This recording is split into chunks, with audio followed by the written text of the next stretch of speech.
Welcome to a very special Google Hangout. I am with Delicia Sylvester. She is the CEO and founder of Women's Elevation magazine. We are talking about equal pay and earning what you're worth. So April 14th, 2015 is Equal Pay Day, and on average, women earn 78 cents on a dollar compared to what a man makes. But Black women earn less than that. We on average earn 64 cents on a dollar compared to what a man makes. So Equal Pay Day, April 14th, it signifies a day in which a woman has to work in 2015 to earn what a man made in 14. So for Black women, we're not even at our day of the year yet. So we're just going to be talking about tools and tips on how you can earn what you're worth, how to ask for more.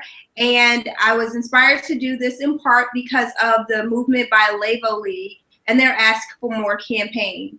So I'm super excited to have Delicia on tonight, and I'm going to have her introduce herself and tell you why she's passionate about women earning what they're worth.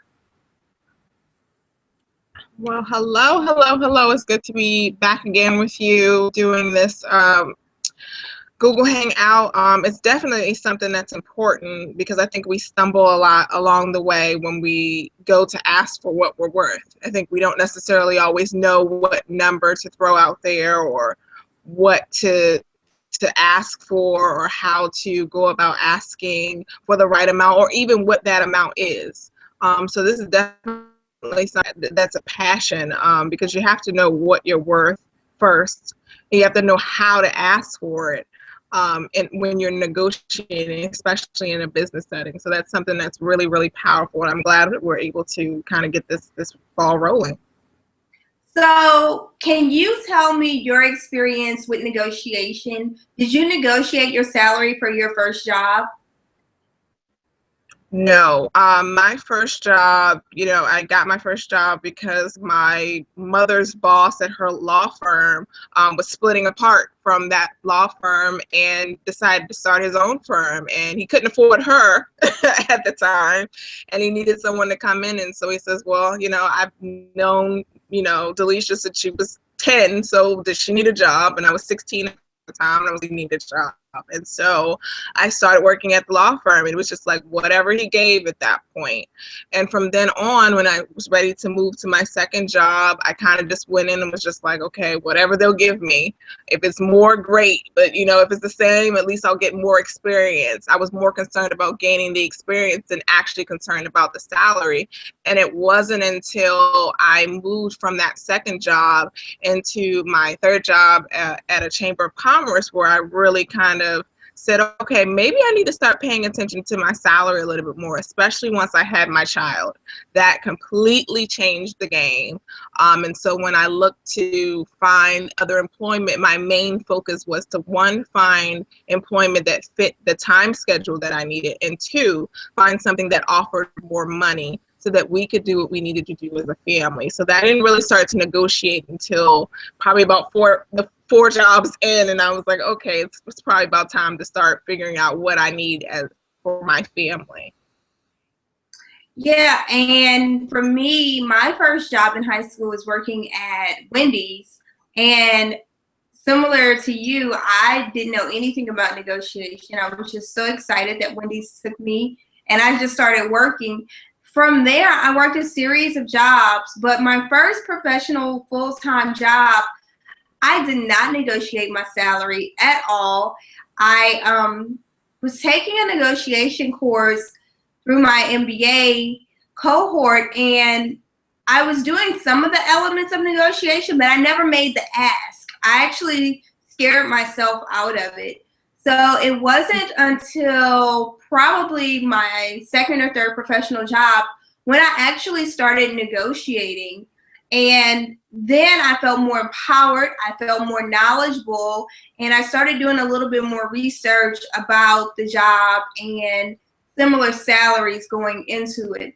So my journey really for negotiation 2 years ago, my first Lavo League event was the negotiation workshop, and that was really the catalyst for me going in on my performance reviews and actually asking for more and packaging things together, and not just saying I want more money because I want more money, but in that going in and saying these are my contributions to the organization. This is what I've done in the past years to move the organization closer to its goals, and this is what I would like. So I started that conversation a little bit differently, still had the nerves and the butterflies, but I had talked myself into it for so many weeks that it was kind of like I knew what to say already. And I don't know if it came out smoothly, but I did finally get it out. So the first time I asked for more in salary, I also asked for a different job title. In addition to that, I asked for work from home days. So I packaged it together, which is something that I've learned with negotiations, not to ask for a single issue, ask for multiple things, because you're more likely to get one thing or two if they can't do one. So at the time, they said no to all three, but over a series of a few months, being persistent, continuing to present, every time I had a small win at work, every time someone would say, kudos, congratulations, you went above and beyond, or this report was excellent, or this interaction was fantastic. Every time I got one of those way to go emails, I would forward it to my boss. So after a while, she started to say, okay, well, let's revisit that conversation. So just want to encourage people that even if you make the ask for more and you package things together in addition to salary, don't give up if they say no right away. Now, some organizations you will be able to tell off the cuff, like you're not getting anything else. And then I think in some cases you really have to go with your gut, not emotionally, but just common sense, like, okay, if they really can't pay me more, if they really can't do anything for me, if I really can't get any additional job experience, I can't get a new job title, maybe it's time for me to consider moving on. Mm-hmm. Mm-hmm. Yeah, and also, I mean, to add for when I was first starting out, and their biggest thing was that they lowballed salaries across the board. That was that once we, the coworkers kind of started to talk a little bit about their salaries, we were like, wow, that's really, really low. I mean, I'm talking like 28,000 low. It was low. And one of the things I learned from that company, it wasn't that they didn't have the money, they just viewed their employees as seat fillers, because a lot of the people that they hire, you get what you pay for, and a lot of them were seat fillers. So the people who were there, like myself and a couple other people who were actually doing the work, they didn't necessarily see the value in paying us more, because they were like, well, they're not going to bark, they're not going to come back at us and ask for more money. And it wasn't until I was ready to leave that job that they came back and they offered me, I want to say $8,000 more than the job I was leaving them for. And I had to think about it, because that's another thing you have to think about. If you do get what you want in the end, even after you step out and go and say, well, I'm looking for another job somewhere else, do you really want to stay there? Because now you have this thing over your head that says, well, you were already about to leave. So one mess up and you might be out the door, and then you don't have that job that you applied for and got, and then you also don't have this new salary you got. So you really just have to look at all sides of the game and really figure out who you're working for and what kind of company you're working for. Yeah, that's so important. You have to have your values aligned to the company that you're working for, because no amount of money is going to satisfy you if the job isn't fulfilling. And if you have a ethical and a value conflict with the company, they can offer you $100,000, but if you can't sleep at night, it's like it's not worth it. So I definitely think it's important to be aligned from jump with a company that speaks to your values and you agree with their business practices. So Dee, what are some of the tools that you use to help you when you ask for more in your first job where you did negotiate? Well, one of the things, I brought up was my experience, and I really honed in on my experience and said, look, this is what I can bring to the table. And you have to do that, especially when you're switching jobs. And that's usually when I negotiated, was when I was going to switch to another job. Because by that point, it was time for me to make the step and get the bigger title and go into the next step. So one of the things that I used was I was on opm.gov looking at the salaries of my field. I was in administration, I was in office management and accounting. So I made sure to look at the average of what people were making across the board, outside of my area as well as in my area, and just making sure that I was somewhere within that range, not too low, not too high. That was a big thing for me, was to do the research. And then also I wanted to do the research to figure out, okay, well, I know that being a bookkeeper at that time wasn't the only thing that I wanted to do in the job setting of administration. One of the things that I wanted to do if I was going to stay in a 9 to 5 was eventually become off, because I really liked not having a boss over me or that middle person. I wanted to just go straight to the boss. I hate the middleman. So I wanted to get to that level of office management. So I looked at what we could offer for what they offered for a job that was higher than that, office management. What was the salary for that? So that's also something I did. So don't just stay honed in on where you are now, because where you are now is not necessarily where you want to be in 5 to 10 years. You might want to get into another title, like you mentioned before. You wanted to change your title. Well, that's all a part of it. Changing your title means more money, because there's a difference between an administrative assistant and an office manager, and you can see that from how much they make. And just like there's a difference between an executive assistant and more. So those are two of the things that I really looked at all of the different titles around the one that I was currently in. Yeah, and I have a question, something you mentioned earlier. Did you ask your peers what their salaries were? How did that conversation come about where you realized there was a $20,000 pay gap between some of your peers? I think it's a rule in office setting. You're not supposed to discuss your salaries, but once you get in good and you got your quote unquote friends in the office, you talk. I mean, it's just something that happens, and you find out what people's salaries are. You especially find out when there are disgruntled workers, when workers are not happy with where they are and how much they're being paid, where they're like, well, I'm only making, at this time example, I'm only making 25,000. And now if I'm making 28 and you're making 25, I might be a little bit quiet. I might not tell you how much I'm actually making, but you can kind of find out by that way. And also, I was in bookkeeping at the time, so I kind of had a little bit of knowledge about what other people were making because of that, because I was putting that information into the system, or I was working closely with the person that did. So kudos to doing accounting work, because you can find out a lot. So I never kind of not known what people were making, because it was there. I was around it enough to know the difference in salaries. But you can have those conversations. Sometimes they come from being disgruntled and complaining about the job and the things that are going on. And sometimes you just might have a really good friend that will talk with you and share it. Yeah, and that's one of the things I really encourage people to do is go to websites like salary.com or PayScale, these websites that allow you to input the data for your city, your job title, and your salary, and maybe some other details about working for the organization as well. You don't always have to use your name. I think they encourage you to use like a screen name or something like that. But that's one way you can find out what other people in your city with your same job title are making.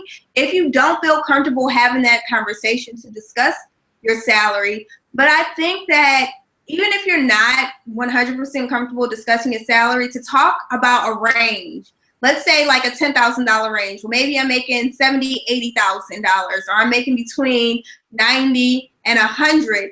Just to share a range, it helps build awareness around you, especially for women because we earn less than men, we have to support one another. And one of the ways that we can do that is to stop being so uncomfortable talking about money. So I know my experience with my colleagues who are different races is they share their salary ranges more open. Black women that I have worked with tend to say, well, I don't want nobody to know how much I'm making. I don't want nobody to ask me for no money. Don't ask me to borrow nothing. So I'm not going to tell you how much I make. But I think there's safety in the range. And it helps other people be aware of what they're worth, especially if you're working side by side with a peer and doing very, very similar work. And there's a $20,000, $30,000, $40,000 gap. So you have to look at those things and you have to start examining yourself. And if you're not 100% comfortable just coming out and saying, hey, I'm in that 80 to 90 range, at least go to a website like the pay scale, like the salary.com, like a Glassdoor, where you can put that information in anonymously. Because when you do that, you not only help other people, people are putting their data in too, and that's helping you when you go in for the X. So one really important thing is preparation. When you go to negotiate, you have to know what your market value is. And one of the ways to learn your market value is to go to websites like thepayscale.com, like salary.com, like Glassdoor. I think Monster even has it now. There's so many websites that offer a salary range where you can get some real data. So take advantage of those when you go in to have a conversation. So Dee, do you have any tips for starting a conversation, either with a recruiter as you're going into a new job? How do you start that conversation to begin the salary negotiation?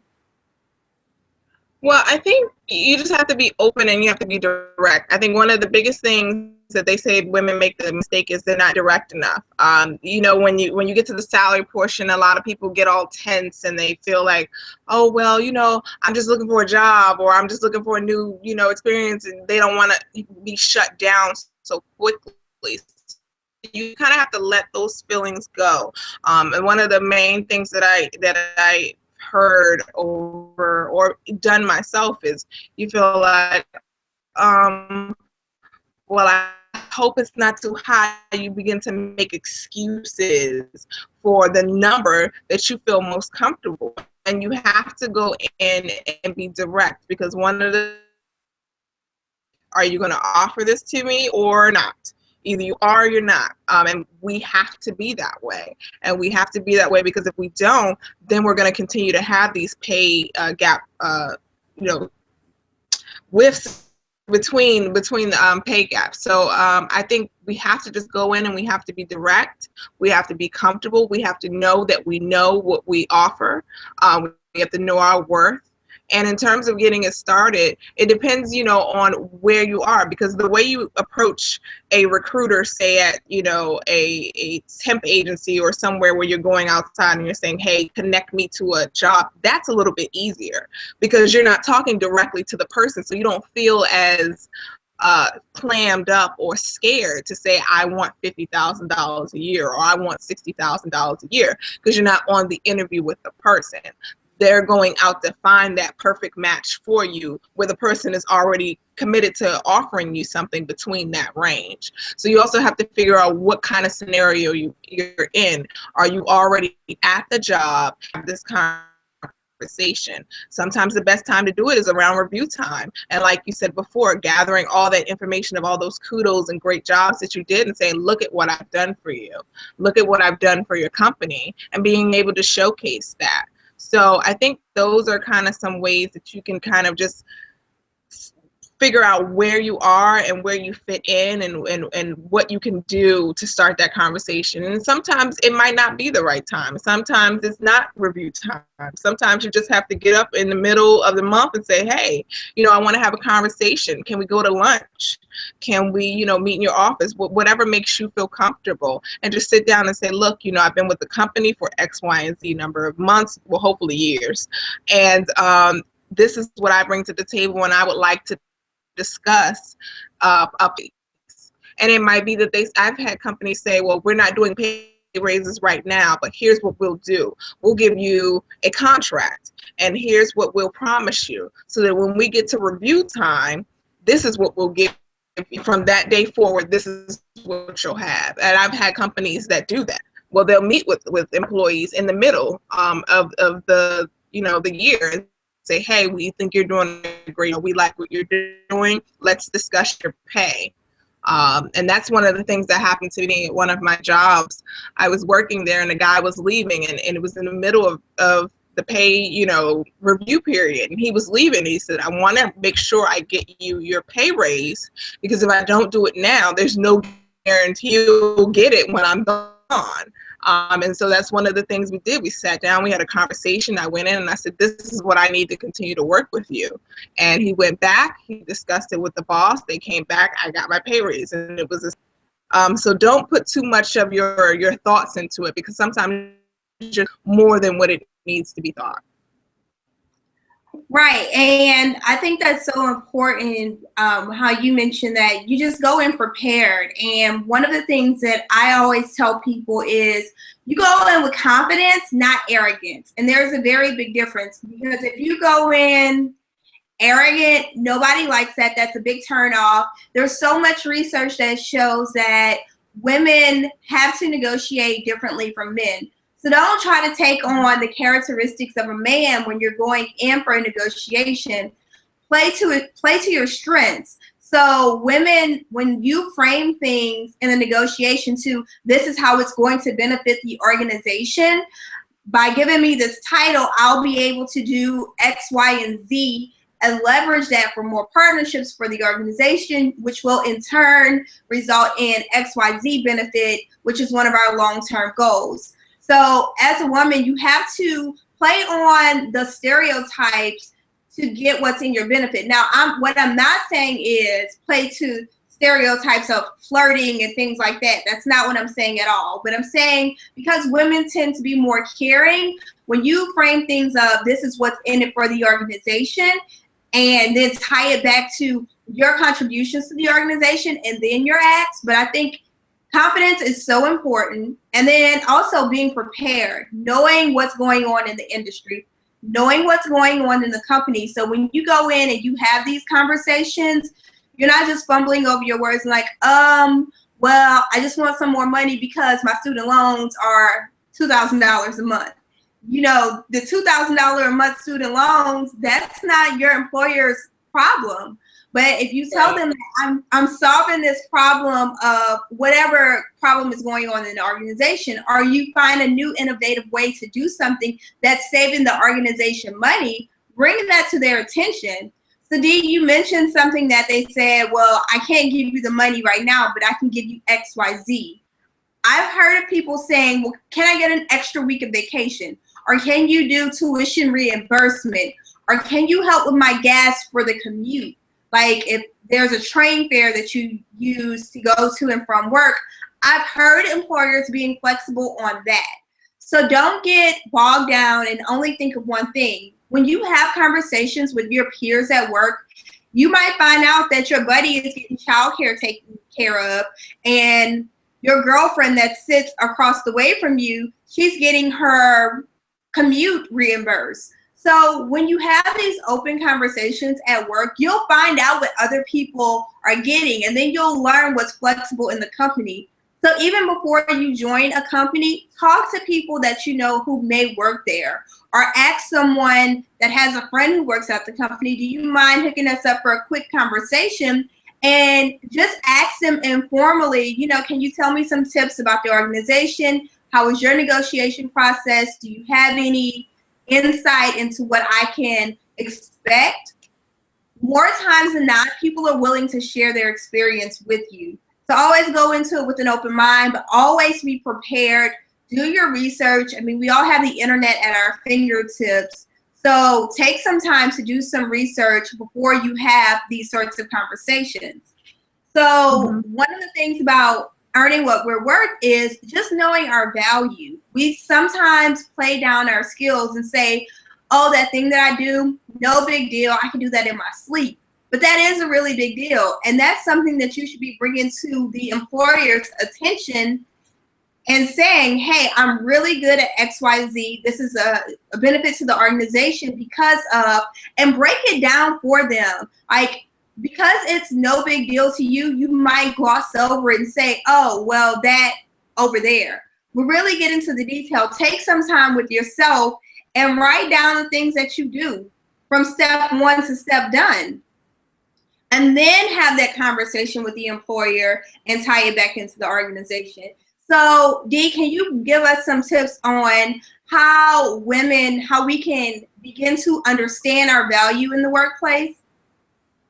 Right. Well, I want to touch on one thing, which should tie into this. One of the things, especially when you are going into the review process, and even when you're into the initial interview for a new job, and it's one of the questions we all hate: what are your strengths and what are your weaknesses? And one of the things women tend to do is we tend to focus more on our weaknesses and get tongue-tied and end up focusing too much and saying, well, sometimes I have an issue with that. That question is meant to throw you off. And that can show an employer that you know, that can be a reason why they don't offer you as much money, because they're looking at the fact that you got so tongue-tied on the weaknesses that you have. Don't be too honest with that. I'm not saying bold-faced lie, but when you describe a weakness and you say, well, sometimes, you know, I have an issue with answering all of my emails. Turn that around and say, but in order to fix this problem, I have, you know, in my Microsoft Office, you know, Outlook, I have put in different categories so that when I go and I check in, I make sure that I check those separate folders to kind of get better on that skill. So that's one of the things I definitely wanted to touch on, because that's another mistake that women make a lot, is that we touch too much on our weaknesses. And I know I got stumped by that question a lot. I hated that strength and weakness question. It was just it just wasn't fun in any interview setting. But in terms of figuring out what... Before you go on, I want to piggyback on that, because we kind of know some of the questions that we might get asked in an interview. So those questions that you're dreading, even topics that you're dreading for a negotiation, practice those with a friend, or even write down your responses on a piece of paper to help you build your confidence, because that is something that you know may come up. So why not prepare for it? Because just like you, Dee, I used to get stumped by that question. And it wasn't until I hired a career coach a few years back, and she forced me to write down my responses to interview questions, then I began to be more comfortable. I was still nervous, don't get me wrong, and I would still get tongue-tied in the weaknesses because I'm hard on myself, but I was able to really just flow with my strengths and really play up my strengths to a whole nother level because I had rehearsed that. So I think that's really, really critical to just know what you're going to say in advance. Mm-hmm. Definitely. And in terms of knowing your worth, I think, you know, we said it already. Doing your research and knowing your field is key. But you have to be a person. It all starts. Someone hires you, they're not hiring you necessarily 100% because of your experience. I know there have been times where people have gotten hired and they've had no experience, but they've gotten hired because they have that it factor. They have that thing that the employer wants. It could be because they have a good attitude. It could be because they're ready to learn something new. That's one of the reasons why I was at, you know, one of my jobs for so long, is because I was what I would call the guinea pig. I was there to test out every single position that they were thinking of coming up with. When I first started at the company, there was only 10 of us. We were the original 10, and they went on to hire 100 people. And I tell you one thing, I tried out every position that those people were hired for, because a lot of them were team-based positions. And the reason they liked me and kept me on and was because I had a good attitude and I was willing to learn and I was willing to try. And all of those things are a part of the puzzle. All of those things are what make up you. So figure out what it is that you can offer as a person, because that's just as important. If you have a bad attitude, but you know everything from A to Z, that doesn't mean you're going to get the job. More than likely, you're not going to get the job. And if you get the job, you're not going to be on the job that long, because no one wants to deal with someone with a bad attitude. So just knowing who you are as a person, what you can offer, and don't, like you said before, don't downplay that, because that's just as important, because people want someone that they can like and work with and get, that will get things done just as much as they want somebody who knows how to add 1 + 1. Yeah, I think that's so important. We're talking about negotiations tonight, and you can't go into a negotiation and ask for anything if you're not performing on the job. And your performance, you might be good at doing the 1 + 1 work, but if nobody works with you, if you can't be put on a team assignment because everyone says, oh, well, this person's always late on projects, they never show up to meetings on time. When they're in meetings, they're on their cell phone. You know, the attitude is bad. It's always gloomsday Tuesday for them, and I can't wait for Friday, and I hate it because it's Monday. All of that plays a factor in it. And who's going to give you a raise if you're bringing down the morale in the office and your productivity isn't high? So just because you can do the work, if people can't get along with you, you're shooting yourself in the foot. So make sure that you take some time right now, after this Google Hangout, just take some time and reflect. What am I doing? Is there anything I can be doing better? How is my attitude at work? Have I heard any comments? Is anyone asking me to be on projects with them? Is anyone asking me to do a special task? Because if you're not getting those opportunities, one, you're probably not going to find out about new job opportunities because nobody wants to talk to you. But then two, when you go in for a negotiation or for a raise, that's going to be something, especially on a performance review, that is going to be an area that you have to work on. And if it is an area that you have to work on, start taking steps now to work on that. And another thing that just reminded me of, when you're in a performance review or a negotiation and things aren't going your way, don't get an attitude and start rolling your eyes and turning your head and doing all this weird body language. You know, it's okay to show emotion because we're human and people like to interact with humans, but be aware of that. You know, say, okay, thank you. I'll take that into consideration. Even if you don't say thank you, say that's insightful. I'll think about that later. Just being aware and being someone that people can work with. Dee, I think that was an excellent point. So we have about 15 minutes left. So, or do we? Actually, I think we're coming up on our time because we're doing 30 minutes tonight. So there was a report that came out, and you and I discussed this before we went live. It's the National Partnership for Women and Families, and they actually break down the statistics of what Black women earn state by state. In 2015, this report just came out last month in March 2015, and it tells you what the gender pay gap is in your state. And Dee, I think you're in an area where the gap is the least in the U.S. Mm-hmm.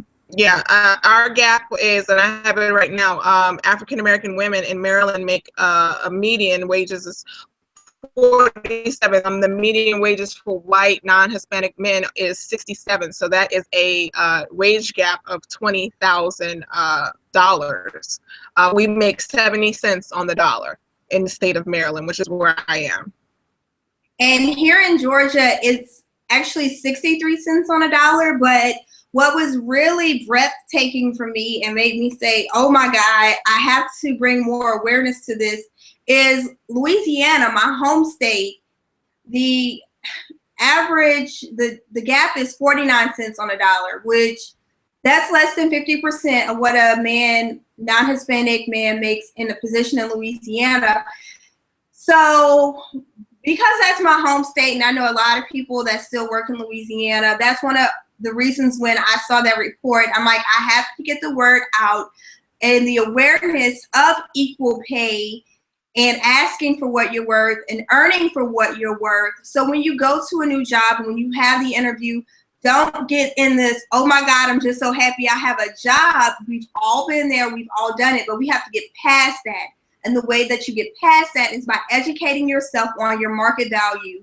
Again, going to websites that tell you what your average salary is for your job title in your city. And it's really important when you go to these websites that you look for the average in the city that you live in or the city nearest you if you don't live in a major city.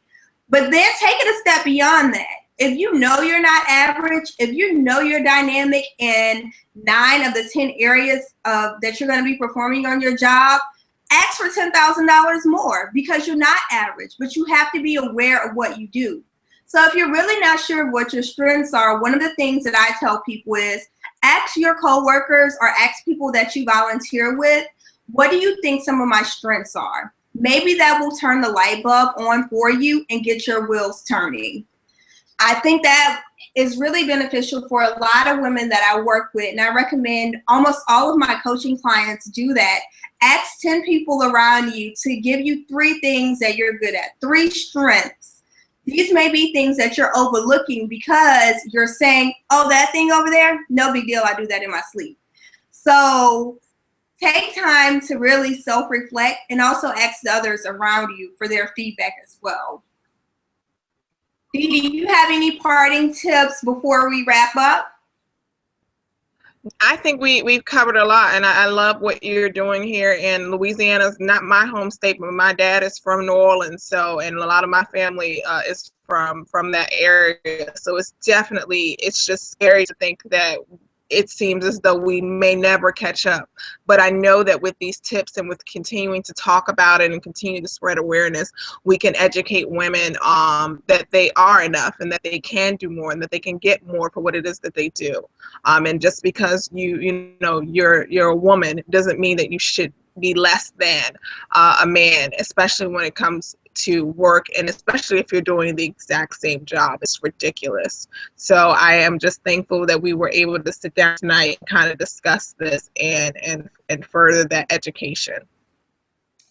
Yes, thank you for being with me tonight. Everyone, if you haven't, make sure you subscribe to Women's Elevation magazine. Download your digital copy now. The April issue is fantastic. Today is April 13th, and for the next 2 weeks, I think, or 3 weeks, Dee's running a GoFundMe campaign. She's been funding the magazine on her own, so please go show her some support on that. Follow her on all of the social media channels. Her followers are very engaged, and she engages with them back. I love the work that she's doing with Women's Elevation magazine. So as a bonus tonight, anyone who wants our Earn Your Worth negotiation toolkit, we put together a special PDF document. All you have to do is go over to my website, which I'll post the link after this, JacquelineTwilley.com. You'll have access to join a mailing list and receive the Earn Your Worth negotiation toolkit. So what that includes is 10 quotes to help boost confidence before you go into negotiations, some podcasts that really educate you on the negotiation process, and tips and tools that you can use in any negotiation, not just salary negotiations. Some books that you can read that further educate you on the process and give you some exercises that you can implement. And then in addition to that, Dee has some tips and I have some tips, so we're going to combine that. We're going to give that to you free because we care about this so much and we want to end the gender pay gap. So I've said this before, I'll say it again, when there is no gender pay gap, I will jump up and down and be screaming from the rooftops, and I might even throw a little party or something, who knows. So I'll be there. Yes. Thank you again for being with me, and we'll see you on the next Hangout.